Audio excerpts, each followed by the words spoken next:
கலங்கும் சீனா, கதரும் பாகிஸ்தான் மணிக்கு 11,000 கிலோமீட்டர் வேகத்தில் சென்று தாக்கும் வகையிலான இந்திய ஏவுகணை குறித்து சீனா கலங்கி நிற்கிறது. பகல்காம் தாக்குதலுக்கு பதில் தாக்குதலை எதிர்கொண்ட பாகிஸ்தான் செய்வதறியாமல் கதறிக்கொண்டிருக்கிறது.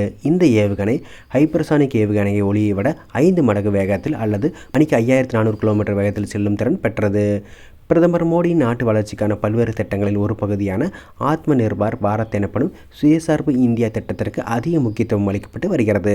இதனால் இதுவரை இறக்குமதி செய்யப்பட்டு வந்த பாதுகாப்பு தொடர்பான ஆயுதங்கள் தற்போது இந்தியாவிலேயே உற்பத்தி செய்யப்பட்டு வருகிறது. இந்நிலையில் இந்தியாவின் உள்நாட்டு பாதுகாப்பு தேவைகளை கவனத்தில் கொண்டு வளர்ச்சிக்கான முக்கிய விஷயங்களில் ஒன்றாக இந்தியாவின் பாதுகாப்பு ஆராய்ச்சி மற்றும் வளர்ச்சி கழகம் DRDO புதிய ஹைப்பர்சானிக் ஏவுகணையை தயாரித்துள்ளது. ப்ராஜெக்ட் விஷ்ணு என்ற பெயரிலான திட்டத்தின்படி இந்த புதிய ஏவுகணைகள் உருவாக்கப்பட்டுள்ளது. இந்த ஏவுகணைகள் மணிக்கு 9,800 கிலோமீட்டர் முதல் 11,000 கிலோமீட்டர் வரையிலான வேகத்தில் பயணிக்கக்கூடியது. 1,500 கிலோமீட்டர் தொலைவிலான இலக்கை தாக்கும் திறனும் பெற்றது. இதனால் வேகம் மற்றும் தொலைவு என இரண்டிலும் தற்போது பயன்பாட்டில் உள்ள பிரம்மோஸ் போன்ற ஏவுகணைகளை விட அதிக திறன் வாய்ந்த ஒன்றாக இது இருக்கும்.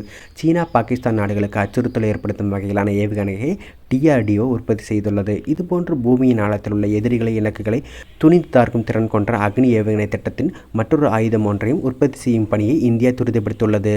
தற்போதுள்ள ஆயுதங்களால் சென்று தாக்க முடியாத பகுதிகளை இலக்காக கொண்டு இந்த ஆயுதம் இருக்கும். சமீபத்தில் ஈரானின் அணு உலை கட்டமைப்பை இலக்காக கொண்டு அமெரிக்கா தாக்கி தகர்த்தது. அது மலைப்பிரதேசத்தில் பூமிக்கு அடியில் சென்று தாக்கி அதில் வெற்றியும் பெற்றது. இதனைத் தொடர்ந்து இந்த பணியை விரைந்து மேற்கொள்ளும் முடிவில் இந்தியா உள்ளது. இதுபோன்ற அடுத்த தலைமுறைக்கான ஹைப்பர்சானிக் ஏவுகணைகளை உற்பத்தி செய்யும் முக்கிய மைல்களில் ஒரு பகுதியாக இந்தியாவின் முதல் முறையாக ஸ்கிராம்ஜெட் இயந்திர தொழில்நுட்பம் 120 வினாடிகள் வரை தரை பரிசோதனை செய்து பார்க்கப்பட்டுள்ளது. இதனை DRDO மேற்கொண்டு அதில் வெற்றியும் பெற்றுள்ளது. இந்த ஹைப்பர்சானிக் ஏவுகணை ஒளியை விட 5 மடங்கு வேகத்தில் அல்லது மணிக்கு 5,400 கிலோமீட்டர் வேகத்திலும் செல்லும் திறன் பெற்றவை.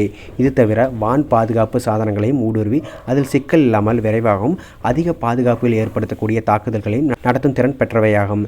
இதுபோன்ற உள்நாட்டு உற்பத்தியில் தன்னிறைவு பெற்று அச்சுறுத்தலாக உள்ள நாடுகளுக்கு எதிராக தேவையான ஆயுத உற்பத்தியில் இந்தியா தொடர்ந்து முன்னேற்றம் அடைந்து வருகிறது.